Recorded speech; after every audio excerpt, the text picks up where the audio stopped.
이제 사회복지 공동모금회에 대해서 수업을 하도록 하겠습니다. 그리고 공동모금회라고 하는 거 여러분들이 글쎄요 처음 듣는 용어는 아니죠. 그래서 많이 들어보셨을 거예요. 공동모금회, 뭐 사랑의 열매 이런 것들 많이 들어보셨죠?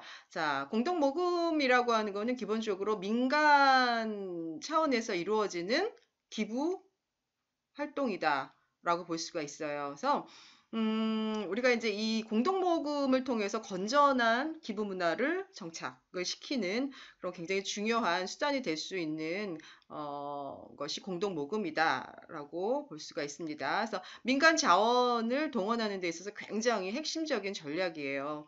그리고 굉장히 또 효과적인 그런 방법이라고 볼 수가 있습니다. 특히 이제 여러분들이 제가 이제 이 지역사회복지론을 강의하면서 굉장히 많이 얘기했던 것 중에 하나가 복지자원주의라는 얘기를 많이 했어요. 지금 이제 우리가 아까 사회복지에 대한 전 국민적인 요구는 굉장히 증가하였으나, 그러니까 사회복지에서의 그런 어떤 예산, 재정, 재원 이런 것들이 충분하지 않아요. 정부의 지원이라든지 이런 것들이. 그렇기 때문에 늘어나는 복지 욕구를 우리가 충족시키기 위해서는 지역사회에 있는 많은 복지 자원들을 발굴하여서 그것들을 사회복지 자원으로 활용하는 것. 이게 이제 복지 자원주의잖아요. 특히 이제 우리가 지방자치 시대가 진행이 되면서 실은 이제 중앙정부의 역할이 많이 축소되면서 모든 것들이 이제 지방으로 많이 이양이 되었어요. 근데 가장 큰 문제는 뭐냐면 지방이 가지고 있는 재정 문제인 거예요. 그래서 어느 지역은 재정이 굉장히 탄탄할 수 있지만 또 어느 지역사회는 그렇지 않아요.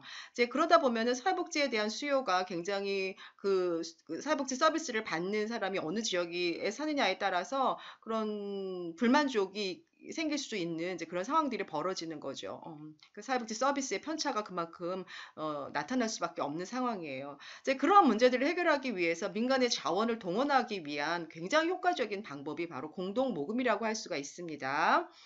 그래서 공동모금이라고 하는 것은 이제 사회복지 사업 또는 기타 사회복지 활동을 하는 그런 단체나 뭐 법인이나 그런 조직들을 지원하기 위해서 재원을 마련하는 방법입니다. 그러기 위해서 다양한 현금 또는 물품 이런 것들을 모집하기 위한 효과적인 방법이에요. 그런데 누가 참여를 하는가? 많은 시민들, 그렇죠? 그 다음에 기타 다양한 사회복지 관련 기관 아니면 모든 뭐 법인, 뭐 기업체 이런 모든 이제 것들이 같이 협력적으로 협동적으로 이루어지는 모금 활동이라고 볼 수가 있습니다. 쉽게 말하면 이제 사회복지에 필요한 재원을 모집하기 위한 민간 차원에서 이루어지는 기부 활동이다라고 여러분들이 이해하시면 되고 지금 말씀드린 이 정의는 1999년에 사회복지 공동모금회법을 제정하면서 이제 공동모금이란 이런 것이다라고 정의를 하였습니다.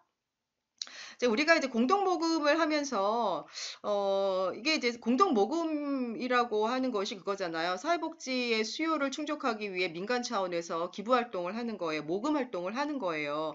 그러다 보니 많은 사람들이 사회복지에 대한 이해, 또 참여 이런 것들이 굉장히 높아졌다라고 볼 수가 있습니다. 특히나 이 공동모금이라고 하는 거는 시민들의 자발적인 참여로 이루어지는 거예요. 그래서 자발적인 기부 문화를 정착하기 위한 아주 굉장히 효과적인 방법이고요. 또 그걸 통해서 많은 사람들이 사회복지 서비스에 대한 그런 충족을 통해서 삶의 질을 향상시키고 또 그런 것들을 통해서 지역사회의 여러 가지 복지 문제를 해결을 함으로써 지역사회 변화를 추구하는 데도 굉장히 중요한 역할을 하고 있다고 볼 수가 있어요.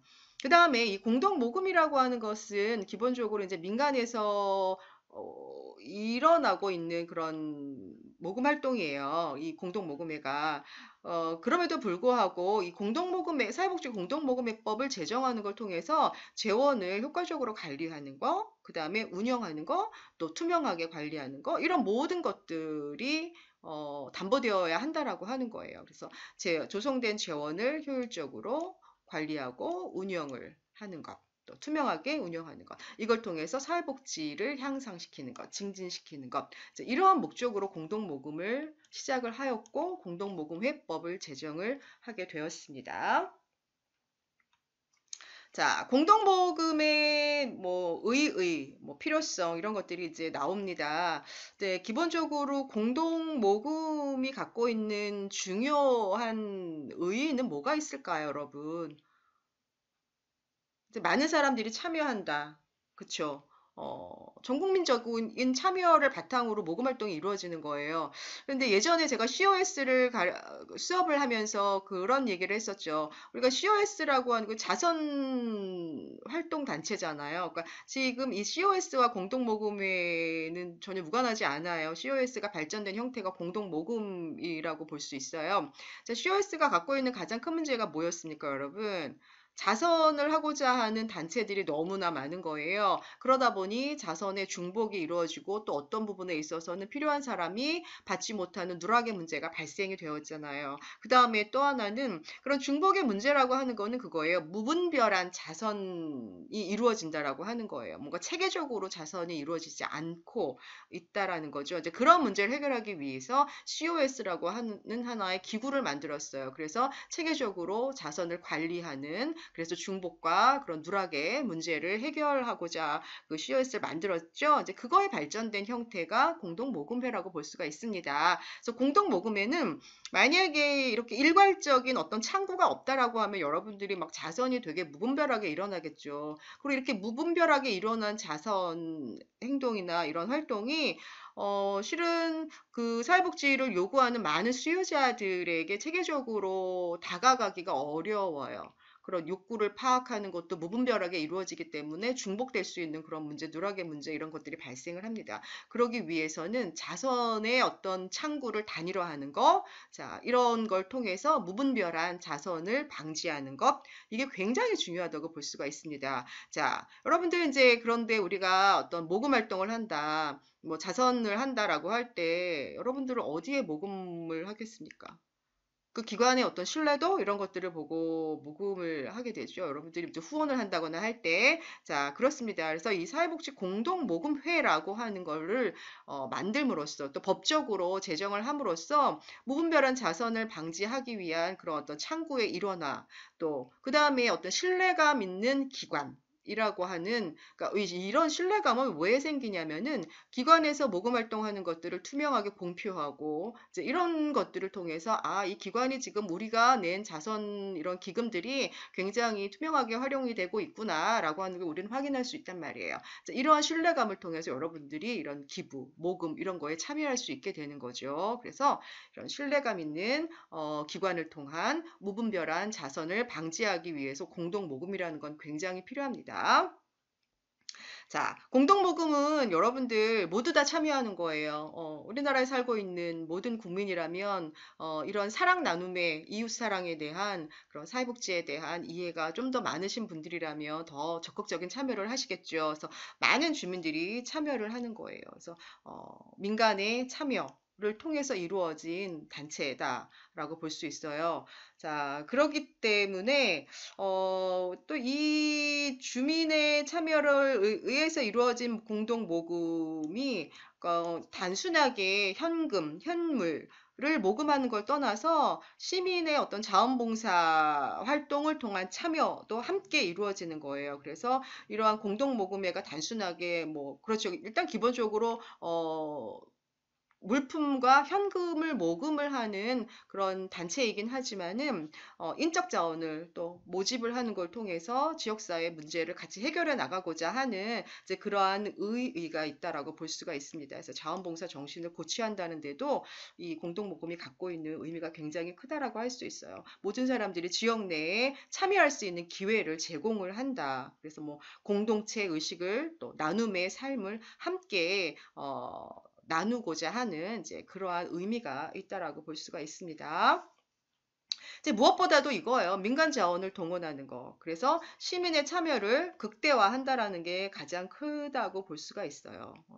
이걸 통해서 이웃 사랑에 대한 그런 어떤 인식 개선이 좀 더 높아질 수 있다라고 하는 거. 그거 자체가 복지 운동입니다. 이런 복지 운동의 활성화를 이뤄낼 수 있다라고 하는 게 이 공동 모금이 갖고 있는 큰 의의.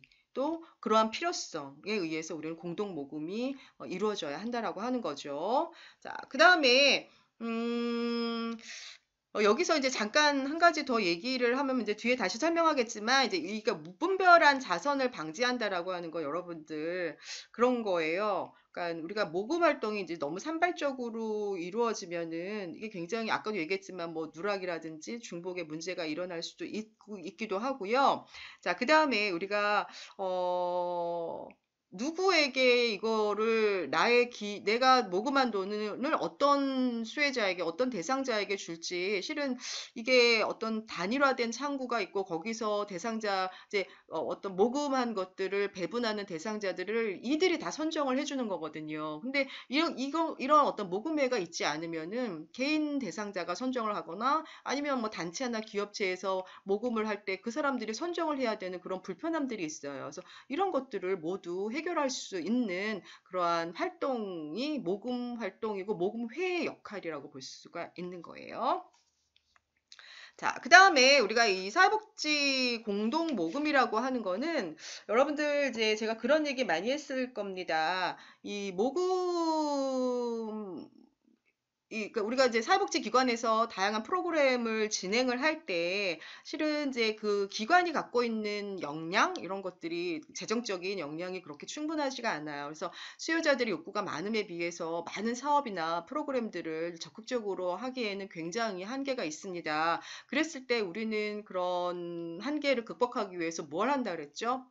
그렇죠. 뭐 공동 모금회나 각종 뭐 기업 재단, 사회복지 재단에 프로포잘을 제시를 하고 그렇죠. 재원을 확보를 하는 거죠. 그래서 이제 그러다 보면은 다양한 서비스를 제공하고 또 제공하는 과정을 통해서 서비스의 어떤 문제나 이런 것들을 확인하고 다음에 더 좋은 서비스를 하기 위해서 좀 더 나은 서비스를 개발하게 되고 이런 과정들이 계속 선순환되는 거예요. 이제 이런 것들을 통해서 사회복지 서비스에 대한 수준이 향상될 수가 있고 사회복지를 제공하는 사회복지사들의 전문성 역시 향상될 수 있다라고 하는 그런 장점이 있습니다. 그래서 사회복지사들이 이 프로포즈를 작성하는 능력, 기획하는 능력이 굉장히 중요해요, 여러분들. 이제 그런 것들을 자꾸 하다 보면은 프로그램을 만들어내는 사회복지사의 전문성들이 계속 향상될 수 있다라고 볼 수가 있습니다. 자, 그 다음에 우리가 이제 사회복지 사업은 기본적으로 사회복지 사업법에 의해서 많은 이제 대부분의 기관들이 정부의 지원을 받아요. 그것이 뭐 중앙정부든 아니면 지방정부든 정부 지원금과 자체 운영 예산을 가지고 운영을 합니다. 자, 그랬을 때 그러니까 정부가 하는 그런 사회복지의 어떤 예산 이런 것은 좀 확장성이 그렇게 크지가 않죠, 여러분들. 왜냐하면 정부의 어떤 예산이라고 하는 건 한계가 있기 때문에. 그런데 아까도 얘기했지만 많은 사람들이 이제 사회복지에 대한 요구가 점점 증가하고 있어요.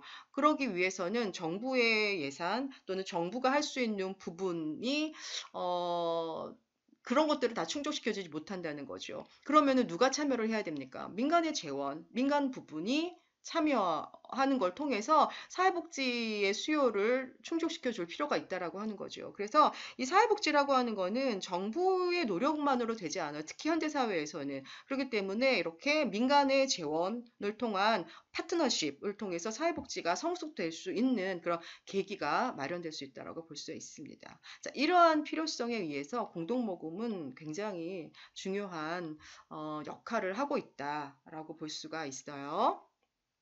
그래서 아까 얘기했지만 이제 정부와 민간의 이제 상호 보완적 역할을 수행해 나가야 한다. 정부 지원으로는 한계가 있습니다. 그렇기 때문에 민간의 지원을 동원한 이제 그러한 협력적인 파트너 관계를 통해서 사회복지가 좀 더 발전적인 그래서 많은 사람들이 사회복지 서비스를 받음으로써 삶의 질, 그다음에 지역사회 문제 해결 이런 것들을 모두 해결해 나갈 수 있게끔 그런 파트너십이 이루어져야 한다라고 하는 거죠. 자, 이 이제 사회복지 공동 모금의 발달 과정을 잠깐 살펴보도록 할게요. 뭐 굉장히 중요한 건 아니지만요. 그래도 우리가 조금 알아야 될 내용들이 있습니다. 자, 사회복지 공동 모금의 설립은요, 1971년에 있었어요. 근데 이제 이 71년이라고 하는 이 시기 자체가 우리나라가 아직까지는 경제적으로 굉장히 어려운 시기죠. 그 다음에 사회복지에 대한 인식이 물론 굉장히 부족했던 시기예요. 그렇기 때문에 이런 인식 부족이라든지 경제적 어려움 때문에 이런 사회복지 공동모금이 결국은 이제 성공을 거두지 못했습니다. 이제 그 가운데 1992년에 경제사회 민간 단체 중심으로 이제 이웃돕기 운동 추진회가 발족이 되었어요. 근데 이제 여러분들 그래서 어렸을 때 그런 것들, 왜 불우이웃 성금 뭐 이런 거를 내본 혹시 그런 기억이 있으신가요? 그래서 저는 어렸을 때 그런 성금을 냈던 기억이 나요. 그래서 이런 거에 그러니까 효시라고 볼 수 있어요. 이웃돕기 운동 추진회가. 그래서 97년에는 이제 불우이웃돕기 성금 이런 거를 하기 위한 단체로 발달을 한 거죠. 그래서 이 97년도에는 이제 이 불우이웃을 돕기 위한 그런 어떤 기금 마련을 위해 공동모금회가 필요하게 되었고요. 그래서 공동모금회의 어떤 설립 규정, 그 다음에 공동모금회의 필요성 이런 것들을 뒷받침해 줄 수 있는 사회복지 공동모금회법을 제정을 하게 되었습니다. 97년에. 이제 그때의 취지는 이제 불우이웃 돕기를 위해서 한 거예요. 이제 그러면서 이제 1998년에는 전국의 17개 광역 시도에 공동 모금회를 설립하도록 되어 의무화했고요. 이제 99년에는 이제 사회복지 공동 모금회법을 다시 개정을 하였습니다. 이제 그걸 토대로 현재 사회복지 공동 모금회가 중앙회와 지역회에 운영이 되고 있어요. 그 다음에 이제 2000년부터는 사랑의 온도탑. 그래서 여러분들 연말에 보면은 이제 시청광장에 이렇게 온도탑 설치되어 있는 거 볼 경험이 있을 거예요. 이제 이런 것들을 설치하기 시작을 하였습니다. 자, 공동모금회가 갖고 있는 특징은 좀 중요하다고 볼 수가 있습니다. 자, 공동모금회의 특징, 여기 쭉 7가지의 특징이 있는데요. 한번 살펴보도록 하겠습니다. 자, 공동모금회는 순수한 민간 차원에서 이루어지는 모금 활동이에요. 이게 정부 주도 활동이 아니에요. 그렇기 때문에 사회복지 공동모금에도 정부에 속한 단체가 아닌 순수 민간 단체라고 할 수 있습니다. 그래서 우리가 이 공동모금은 뭐 상부상조의 정신, 그 다음에 뭐 사회 연대 의식 이런 거를 기반으로 자발적인 참여로 이루어진 민간에서 이루어진 활동, 복지 운동이라고 볼 수가 있습니다. 그래서 민간 차원의 복지 활동이다라고 볼 수 있어요. 그 다음에 공동 모금회는 지역성을 갖는다라고 합니다. 이건 무슨 말이냐면 공동모금회가 현재 중앙회 1개, 그 다음에 시도, 세종시 포함해서 총 17개의 시도에서 공동모금회를 운영을 하고 있습니다. 자, 우리가 공동모금회를 뭐 경기도 공동모금회, 서울시 공동모금회, 뭐 세종시 공동모금회 이런 식으로 지방마다 공동모금회를 운영을 하고 있는데요. 그러면 지방에서 모여진 공동모금회 재원은 그 지방 거예요. 그래서 그럼 지방의 거라고 만약 경기도에서 공동모금을 뭐 200억을 모았다. 그러면은 그 200억을 그 지역의 특성에 맞는 사업들을 운영을 해 나가는 거예요. 그렇기 때문에 지역적인 지역성을 갖고 있다라고 볼 수 있습니다. 그럼 중앙회에서는 무엇을 하나요? 그러니까 우리가 경기도에 살고 있는 사람은 경기도의 공동모금회에 여러분들이 모금 활동을 하셔도 되고요. 아니면 중앙회에 모금하셔도 되는 거예요. 그래서 중앙회에 따로 모이고 지방에 따로 모여요. 그러면 중앙회는 뭘 하는 건가요? 중앙회 공동모금에서는요, 뭐, 좀 더 이렇게 목적 사업들, 좀 굉장히 이제 커다란 그런 사업들을 좀 거시적으로 전개를 하고, 지역에서는 각각 지역에 맞는 그런 복지 문제를 해결하기 위한 이제 그런 사업들을 전개해 나가고 있는 거죠. 그래서 이 공동모금은 각각의 이제 지역의 특성에 맞게 그런 사업들을 위한 배분 사업들을 하고 있어요. 그래서 지역성을 갖고요. 이제 공동모금회가 갖고 있는 굉장히 큰 두드러진 특징 하나는 뭐냐면 효율성이다라고 보는데요. 여러분들 공동모금회라고 하는 거는 모금을 여러분들이 이제 공동모금회 하시면 되죠. 이제 사회복지 관심 있으신 분들은 여러 어디다 모금하지? 라고 고민할 필요가 없는 거예요. 왜냐하면 모금 창구 자체가 일원화되어 있는 거잖아요. 그렇기 때문에 모금을 굉장히 효율적으로 할 수가 있어요. 그 다음에 여러분들이 만약에 공동모금에 이제 기부를 했습니다. 그러면은, 만약에 여러분들이 뭐 누군가를 돕고 싶은데 그 사람이 뭐가 필요한지, 얼마만큼의 도움이 필요한지 여러분들이 다 조사할 필요가 없잖아요. 그런 모든 것들을 어디에서 하는 거예요? 모아주고, 그 다음에 도움이 필요한 대상자들을 선정하고 그들에게 배분하고 이런 모든 역할을 공동모금회에서 하는 거거든요. 그렇기 때문에 모으는 것도 효율적이에요. 일원화되어 있는 창구를 통해서 하기 때문에 배분하는 것 역시 공동모금회에서 평가를 통해서 굉장히 효율적으로 배분을 합니다. 필요한 대상자, 필요한 기관, 필요한 단체에 그렇기 때문에 굉장히 모금 자체도 효율적이지만 배분도 효율적으로 이루어지고 있습니다.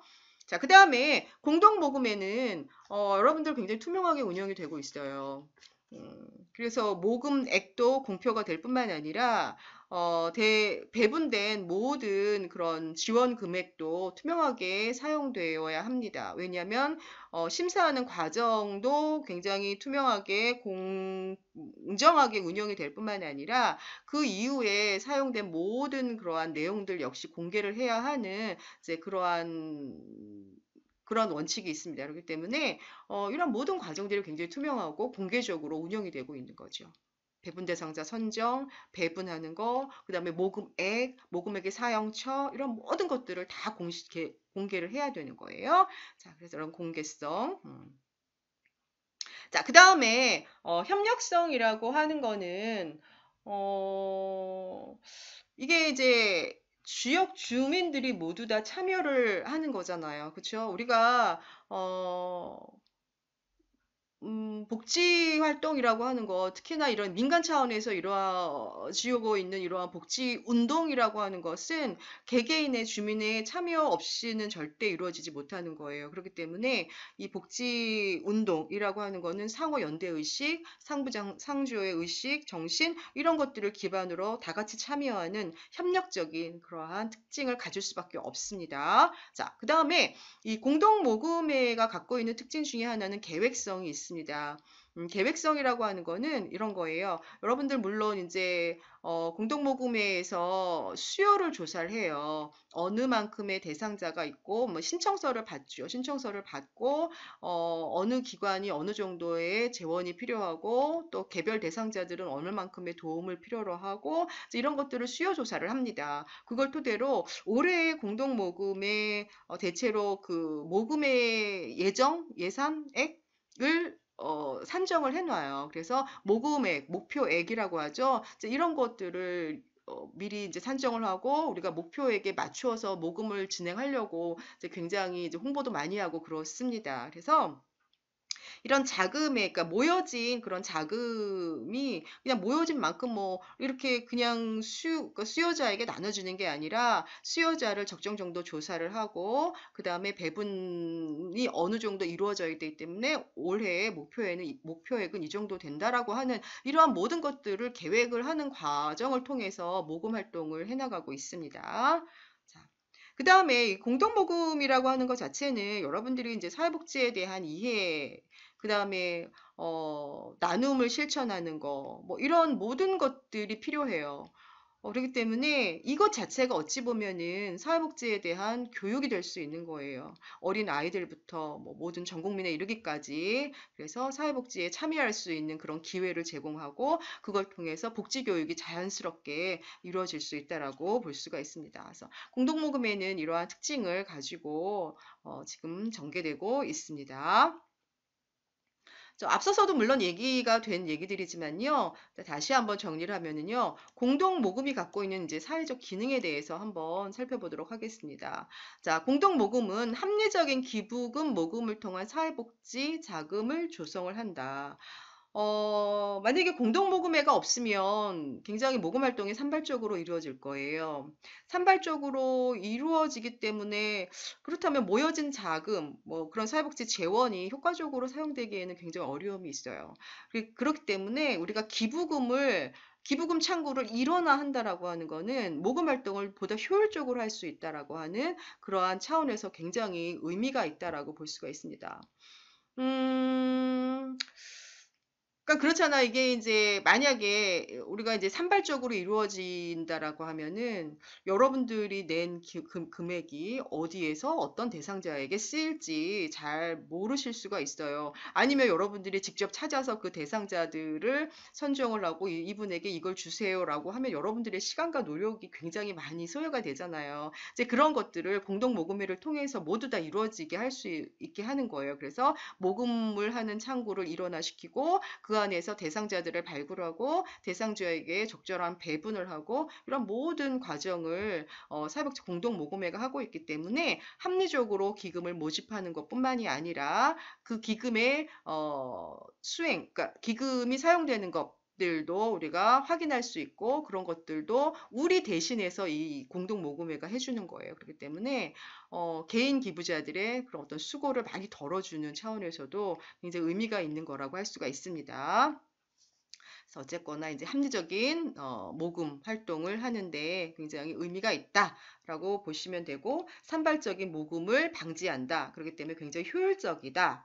자, 이런 것들이 굉장히 큰 기능이라고 볼 수가 있습니다. 자, 그 다음에 이 공동 모금이라고 하는 것은 앞서서도 계속 얘기했지만 연대의식을 기반으로 이루어져요. 그 다음에 뭐 사랑을 나누는 이타주의, 인도주의 이런 것들을 표출시킬 수 있는 방법이에요. 그래서 이 공동 모금을 통해서 국민들의 상부상조 정신을 높일 수 있다라고 하는 이제 그런 중요한 기능을 하고 있습니다. 자, 공동모금을 통해서 여러분들은 이제 사회복지를 공부하시는 분들이니까 사회복지에 대한 이해도 물론 높으시고, 또 그 가운데서 공동모금이 왜 필요한지에 대해서 이미 알고 계신 분들도 많으실 거예요. 하지만 이거에 참여하고 있는 많은 시민들의 이게 그러니까 이 사회복지에 대한 어떤 이해를 높이기 위해서도 공동모금은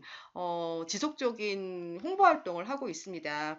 여러분들 이제 뭐 TV 광고나 이런 것들을 보시면 이제 사회복지 공동모금회와 함께하는 뭐 이런 것들 많이 광고가 되고 있잖아요. 이제 그런 것들을 통해서 우리 주변에 어려운 사람들을 도와주기 위한 역할을 한다라고 하는 거, 이제 그것이 사회복지 공동모금회가 이제 그런 역할을 한다라고 하는 그런 어떤 홍보를 많이 접할 수 있을 겁니다. 이제 그런 것들을 통해서 기부 문화를 정착시킬 뿐만이 아니라 사회복지에 대한 이해를 높일 수 있다라고 하는 이제 그런 큰 역할을 하고 있고요. 그다음에 많은 사람들에게 사회복지 문제를 같이 해결하는 데 동참할 수 있는 이제 그러한 여론들도 이렇게 이끌어낼 수 있다라고 하는 그런 기능을 하고 있습니다. 그다음에 우리가 이제 남을 돕는다. 그다음에 뭔가를 나눈다. 나눔을 실천한다라고 하는 거는 민주 시민이 가져야 할 권리, 책임이 더 강하겠죠. 책임이라고 할 수 있습니다. 특히 이제 좀 더 많은 사람들이, 많이 가지고 있는 사람들이 이런 것들 나눔 활동에 참여하는 것들을 통해서 보다 성숙한 민주시민의 의식을 높일 수 있다라고 하는 측면에서 이 공동모금이 갖고 있는 그런 사회적인 기능은 굉장히 크다고 할 수 있습니다. 특히 이제 이 사회복지 공동모금회에서는 아너 소사이어티를 운영을 하고 있어요. 즉 매해 1억 원 이상 기부하는 사람들의 모임이라고 하거든요. 그런 것들을 통해서 이제 그야말로 노블레스 오블리주의 실천이 이루어지고 있다. 이제 그걸 통해서 보다 성숙한 민주 시민의 어떤 책임 의식을 높일 수 있는 그런 기회다라고 볼 수 있습니다. 자, 이러한 기능들이 사회복지 공동 모금의 기능이라고 사회적 기능이라고 볼 수가 있습니다. 자, 현재 이제 사회복지 공동모금회가 앞서 얘기한 그런 공동모금회 기능을 하고 있습니다. 사회복지 공동모금회는 사회복지 공동모금회법에 의해서 사회복지 공동모금 사업을 관장하기 위해서 사회복지법인 사회복지 공동모금회를 두고 있습니다. 자, 중앙회가 있고요. 16개 시도지회와 세종시 사무소가 있습니다. 그러니까 총 시도에 몇 개가 있습니까? 17개가 있습니다. 중앙회까지 포함하면 18개의 회가 운영이 되고 있습니다. 공동모금회는 여러분들 광화문에 있어요. 그래서 세종대로에 있습니다. 그래서 사랑의 열매 이렇게 보시면 눈에 금방 띄어요. 그래서 아마 보신 분들이 많이 계실 거고요. 명칭은 사회복지법인 사회복지공동모금회입니다. 1998년에 설립이 되었습니다. 그래서 기부문화를 보다 성숙하게 이끌어내기 위해서 만들었고요. 앞서 설명한 이제 그런 전국 조직 이렇게 중앙에 그 다음에 18개의 조직이 있습니다. 사회복지 공동모금의 사랑의 열매의 로고이죠. 그래서 나와 가족과 이웃이 함께하는 또 이웃을 사랑하는 뭐 따뜻한 마음을 전하는 뭐 이런 것들을 모토로 한 이런 로고가 여러분들 아마 글쎄 이 로고 대부분 다 아실 거라고 봅니다. 뭐 빨간색은 따뜻한 마음을 상징을 하고 이러한 줄기는 이제 하나로 모여진 더불어 함께하는 사회다라고 하는 걸 의미한다고 합니다. 그래서 미션은 나눔으로 하나 되는 행복한 대한민국이다. 그래서 비전은 빈곤과 질병, 소외가 없는 사회를 만드는 최고의 모금기관이다라고 하고 있습니다. 핵심 가치는 뭐 인간 존중, 뭐 윤리, 열정, 헌신, 도전 정신을 기반으로 하고 있습니다. 자, 공동모금회의 이제 모금 유형을 한번 보도록 하겠습니다. 이제 크게 이렇게 네 가지의 모금 유형이 있습니다. 이제 개별형, 기업 중심형, 단체형, 특별 사업형이 있는데요. 개별형은 그야말로 이제 개인이 모금 활동에 참여를 하는 거예요. 그래서 가장 기본적인 형태라고 볼 수 있어요. 모든 주민이 이제 참여할 수 있다라고 하는 측면에서 굉장히 큰 장점이 있고요. 이제 그러다 보니까 많은 금액을 한꺼번에 그러니까 짧은 시간에 모금하기에는 한계가 있죠. 굉장히 시간이 좀 많이 걸려요. 그쵸? 그런 단점이 있고, 또 많은 금액을 모금을 하는데도 조금 어려움이 있습니다. 이제 그에 반해서 이제 기업 중심형은 기업체와 근로자 중심의 모금 활동입니다. 그래서 뭐 연말에 이렇게 뭐 내기도 하고, 월급에서 어느 정도 차감을 하고, 모금 활동에 참여하기도 하고, 뭐 이런 것들이죠. 굉장히 많은 그런 모금을 할 수 있는 장점이 있어요. 단시간에 많은 금액을 모금할 수 있다라는 장점이 있지만, 실은 내가 내고 싶지 않아도 이제 회사에서 일정 금액을 떼고 월급에서 이렇게 차감해서 주는 거기 때문에 좀 강제성이 있다라고 하는 그런 부정적인 측면이 있습니다. 그래서 이거를 중심으로 택하는 나라는 뭐 호주나 영국, 캐나다 등 이런 나라들이 있다라고 합니다. 자, 단체형은 뭐 여러 가지 단체가 모금 활동을 하는 거예요. 모금을 내서 모금회에 기부를 하는 거예요. 그래서 재단, 협회, 뭐 단체 이런 것들이 참여할 수 있고 그러다 보니 이제 손쉽게 모금 활동이 이루어져요. 근데 이제 문제는 뭐냐면 일반 시민들이 모든 단체에 참여하는 건 아니잖아요. 그래서 많은 시민들이 참여하는 데는 조금 어려움이 있어요.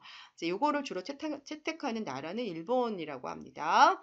그다음에 이제 특별사업형 같은 경우에는 뭐 그런 거죠. 자선 골프 대회, 뭐 자선, 뭐 패션쇼, 뭐 이런 거예요. 그래서 특별한 행사를 여는 걸 통해서 거기서 모아진 금액을 공동 모금회에 기부하는 그런 형태죠. 그래서 기부하는 사람이 뭐 그런 자선 행사에 참여함으로써 흥미나 뭐 호응도 이런 것들을 높일 수가 있는 반면에 이게 이제 잘못하다 보면 그걸 자선 골프라든지 뭐 패션 행사라든지 이런 게 이제 약간 사치성, 뭐 낭비성으로 갈 수 있는 그런 문제들이 제기가 되기도 하고 많은 주민들이 이제 관심을 끌기에는 약간 한계가 있다라고 볼 수가 있죠. 자, 그래도 어쨌거나 이러한 네 가지 형태로 모금 활동이 이루어지고 있고 우리나라는 지금 이 네 가지 형태 모두 다 지금 채택이 되고 있습니다.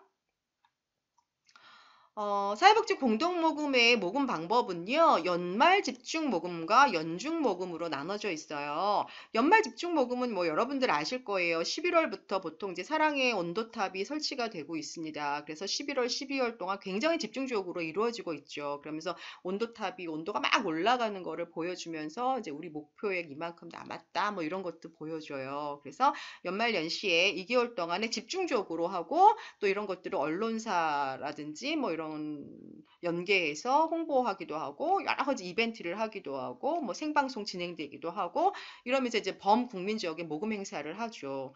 이와 반해서 연중 모금은 그야말로 이제 1년 내내 이루어지는 거예요. 그래서 이 연중 모금은 여러분들이 간간히 텔레비전을 보시면 사회복지 공동모금회와 함께하는 뭐 모금 활동 뭐 이래서 많이 방송이 되고 있어요. 이제 그런 것들을 통해서 많은 분들이 참여하시기도 하죠.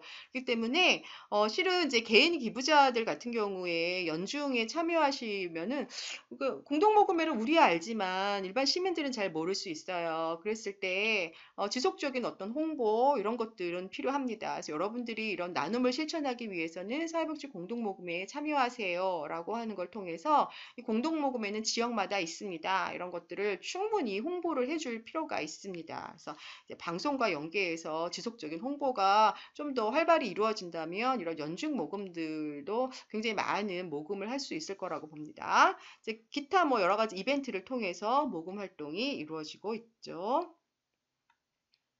자, 공동모금회는 정부기관이 아니에요. 정부 지원을 전혀 받고 있지 않아요. 순수 100% 국민의 성금으로 이루어지는 민간기관이라고 할 수 있습니다. 뭐 다른 사회복지기관 같은 경우에는 사회복지사업법에 의해서 정부 지원, 뭐 중앙정부의 지원, 지자체의 지원, 플러스 자체 운영비를 통해서 운영이 되고 있지만 공동모금회는 100% 국민의 성금에 의해서 이루어지는 그런 민간기관이라고 볼 수 있습니다. 법인은 현금도 기부를 하고 현물 형태도 기부를 합니다. 그래서 뭐 이거는 이제 예시를 보여드린 거예요. 여기만 하는 게 아니라 많은 그런 기업들이 참여를 하고 있습니다. 많은 법인들이 참여를 하고 있습니다. 그래서 현금과 현물 형태로 기부 활동이 이루어지고 있고요. 또 하나는 사회복지 실천 기술 배울 때, 지역사회복지 실천 기술 배울 때 공익 연계 마케팅을 제가 설명한 적이 있었죠. 그래서 판매액 일부가 이제 공동모금에 기부되는 형식인 거죠. 이제 그걸 통해서 기부가 되기도 합니다. 그래서 이런 형태로 법인에서는 기부를 하고 있고요. 개인 경우에는 앞서서도 얘기했지만 뭐 모든 시민이 참여할 수 있고요. 자, 그다음에 이제 또 하나는 이제 1억 원 이상의 기부자들의 모임인 아너 소사이어티가 운영이 되고 있어요. 그래서 정말 이제 한국형 노블레스 오블리주의 상징이다. 그래서 개인의 어떤 기부 문화를 선도하고 있다라고 합니다. 이건 2017년 현재 이 정도 현황이고요. 그래도 예, 맞네요. 그죠? 꾸준히 그런 성장해 오고 있는 추세고요. 그 다음에 이제 나눔 리더스 클럽이 발족이 되었어요. 이거는 이제 1년에 1,000만 원 정도 기부하는 고액 기부자들의 모임이라고 합니다. 우리나라가 그래도 굉장히 기부가 잘 되는 그런 나라라고 볼 수가 있어요. 회원만 따져도 세계에 한 세네 번 정도 그런 순위라고 합니다. 그래서 일반인뿐만이 아니라 이런 중산층, 뭐 이런 아너 소사이어티라든지 나눔 리더스 클럽과 같이 이런 참여가 이루어지면서 굉장히 개인 기부도 활발하게 이루어지고 있습니다. 자, 공동모금회는 이제 배분 사업도 굉장히 중요해요. 모금하는 것도 중요하기도 하지만 모금된 것들을 얼마나 효과적으로 효율적으로 배분을 하는가도 굉장히 중요합니다. 그래서 공동모금회의 배분 원칙에 대해서 잠깐 살펴보도록 하겠습니다. 자, 조성한 공동모금 재원은 그 해에 시도 배분 대상자에게 배분이 됩니다. 자, 배분을 통하여 지역사회 복지 증진, 사회복지 서비스 활성화에 기여한다.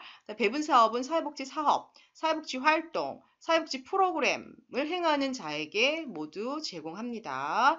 자, 사회복지, 그다음 개인에게도, 그쵸, 여기 나오네요. 배분은 뭐 지역에도 배분되고, 단체, 근데 이 지역과 단체의 대상자 프로그램은 다 어떤 활동이어야 돼요? 사회복지 관련된 활동이어야 된다는 거죠. 그래서 대상자 프로그램별로 복지 수요가 공정하게 충족될 수 있도록 배분하고, 자, 과정, 결과는 투명하게 진행이 되어야 되는 거예요. 모든 것을 다 공개해야 된다라고 했죠. 그 다음에 배분 사업은 이 배분을 이렇게 하는 것이 적절한가를 평가를 하는 거를 통해서 효과적으로 또 효율적으로 배분 사업이 이루어지고 있습니다. 그 다음에 배분 사업이 종료됐을 때는 모든 결과 이런 것들을 보건복지부 장관 또는 시도지사에게 제출하도록 되어 있습니다. 그래서 예산 내역부터 사업 계획, 시행 내용 이런 모든 것들을 공개를 해야 해요. 제출을 해야 합니다. 배분 사업은요. 중요해요. 자, 크게 네 가지 사업이 있어요. 신청사업, 기획사업, 긴급지원사업, 지정기탁사업이 있습니다. 자, 신청사업은 말 그대로 신청을 하는 거예요. 자유주제로 신청을 하는 거예요. 우리 기관에서 뭐 미혼모들을 위한 쉼터를 쉼터를 운영하는데 지원을 받고 싶다. 그럼 왜 그게 필요한지, 왜 지원을 해줘야 되는지에 대한 사업에 대한 필요성을 정리를 하여서 신청을 하는 거예요. 자유주제로. 이런 거 많이 하죠. 그 다음에 기획사업은 자유주제가 아니라 공동모금회에서 주제를 줘요. 그 주제에 대해서 이 사업을 하고자 하는 그 주제를 가지고 사업을 하고자 하는 뭐 기관이나 단체나 뭐 이런 곳에서 이제 신청을 하는 거죠. 밑에 나와요. 예를 들면 인천에 이제 사회복지 공동모금회에서 2019년이에요. 이거는 3대 기획 사업을 제시를 했어요. 하나는 돌봄 사각지대 해소를 위한 돌봄 사업. 하나는 이제 뭐 이런 취약계층의 임신 출산 지원을 하기 위한 초기 양육 환경 조성 사업, 사회복지사들의 소진 예방과 역량 강화를 위한 종사자 안전을 위한 보호체계 구축 사업, 이렇게 세 개의 주제를 준 거예요. 그래서 이 주제에 해당하는 사업을 하는 기관들이 신청을 하는 거죠. 프로포절 작성해서. 이런 것들이 기획 사업이에요. 그 다음에 긴급 지원 사업은 그야말로 이제 재난 구호 사업, 긴급 구호, 저소득층이 갑자기 발생됐을 때 긴급 지원, 이런 것들을 하기 위한 목적으로 사용되는 배분 사업이에요. 우리 여러분, 우리 재난소득 지원 받았잖아요. 이제 그런 것들이 만약 공동 모금회에서 지원을 한다 그러면 그게 긴급 지원 사업에 해당이 되는 거예요. 그 다음에 또 하나 중요한 것이 지정 기탁 사업이에요. 이건 뭐냐면 기부자가 배분 대상자를 정하는 거예요. 사용 용도를 정하는 거예요. 대상자를 정하든지 사용 용도를 정하는 거예요. 그거에 따라서 그거에만 써야 되는 거죠. 그게 지정 기탁 사업이에요. 예를 들면 그거예요. 내가 지금 만약에 이제 삼성이라고 하는 기업체에서 뭐 작년에인가 재작년에인가 50억을 공동모금회에 지정 기탁을 했어요. 그거 뭐냐면 소아 중증 질환자들을 치료하기 위한 치료비를 써라라고 기정 기탁을 했습니다. 그거는 이제 그 대상자에게만 쓰는 거예요. 이게 이제 지정 기탁 사업이라고 합니다. 자, 이 중에 어떤 게 가장 많이 배분이 될까요? 얘가 1번. 1번. 얘가 1번. 그 다음에 기획사업 2번. 그 다음에 3번. 4번. 이런 순서로 됩니다. 실은 이 지정 기탁 사업이 가장 많이 이루어지고 있어요. 뭐 그런 거 있잖아. 이거 이제 기부금을 내면서 이거는 이제 저소득 아이들의 교복비를 써달라. 그럼 이제 그 아이들에게 쓰는 거예요. 이렇게 지정 기탁 사업이라고 볼 수 있습니다. 그다음에 이 기획 사업은 굉장히 많이 이루어지고 있어요. 각 시에서 공동 모금회를 통해서 이제 그런 주제를 줘요. 그러면 이제 그거에 따라서 프로포자를 제시를 해서 지원을 받는 거죠. 이렇게 배분이 이루어지고 있습니다. 지정기타, 기획사업, 뭐 신청, 긴급지원 신청사업, 자 이렇게 이루어지고 있고요. 이거 2016년 실적입니다. 그 다음에 지역사회로 배분이 가장 많고요. 뭐 기타 아동청소년, 노인, 해외, 장애인, 여성 다문화 이런 식으로 배분이 이루어지고 있었네요. 거의 비슷하게 현재도 이루어지고 있습니다. 자, 그 다음에 사회복지 공동모금의 이제 사업 내용인데요. 지금 홈페이지에 들어가시면 조금 뭐, 이런 것들이 다를 수 있지만, 기본적으로 하고 있는 사업의 큰 틀은 그닥 변하지 않습니다. 그래서 우선 가장 중요한 건 빈곤지원 사업을 많이 하고 있어요. 그래서 이런 기초 생계 지원을 하고 있는 거죠. 복지 사각지대에 놓이신 분들을 대상으로 해서 이런 생계 지원을 하고 있고요. 그 다음에 저소득 가정의 아이들을 위한 교육 지원, 자립 지원을 하고 있고요. 그 다음에 이런 주거 환경 개선을 위한 지원을 하고 있습니다. 이제 이러한 것들이 대표적으로 빈곤 가정을 위한 지원 사업이라고 볼 수 있고요. 이제 이런 사업 중점적으로 하고 있고, 그 다음에 이제 질병 지원을 많이 하고 있습니다. 그래서 아까 얘기했던 것처럼 지정기탁 사업들이 이제 그런 것들이 되게 많아요. 그래서 이런 보건의료 관련된 뭐 이런 뭐 아이들뿐만이 아니라 이제 어르신들을 대상으로 한 특히 이제 저소득층에게 지원을 하고 있죠. 그래서 이런 질병 지원 사업을 하고 있고요. 뿐만 아니라 이제 심리정서 지원 같은 것도 많이 하고 있어요. 정서적으로 어려움을 가지고 있는 아이들에게 상담비 지원, 치료비 지원 이런 거죠. 놀이치료 뭐 이런 것들 지원을 해주고 있는 사업이라고 할 수 있습니다. 자, 그 다음에 이제 지역사회에 소외된 사람들을 위한 다양한 프로그램 지원을 하고 있습니다. 그래서 돌봄 강화를 위한 뭐 네트워크 구축이라든지 뭐 사회적 약자들 대상으로 한 뭐 위탁 예방 교육 사업이라든지 그다음에 이런 뭐 한부모 가정 장애 노인들의 어려움 뭐 외로움 이런 것들을 해소하기 위한 다양한 그런 프로그램을 통한 그런 참여 기회를 확대하는 그런 활동들을 하고 있고요. 그 다음에 이런 문화 격차를 해소하기 위한 지원들을 하고 있습니다. 그래서 오늘은 이제 사회복지관과 공동모금회를 공부했고요. 다음 시간에는 재가복지 서비스와 잘 사업에 대해서 공부하도록 하겠습니다. 자, 수고 많으셨습니다. 네, 이제 지역사회 복지론, 지역사회 복지 추진 체계 두 번째 지역 공동모금회에 대해서 공부하도록 하겠습니다.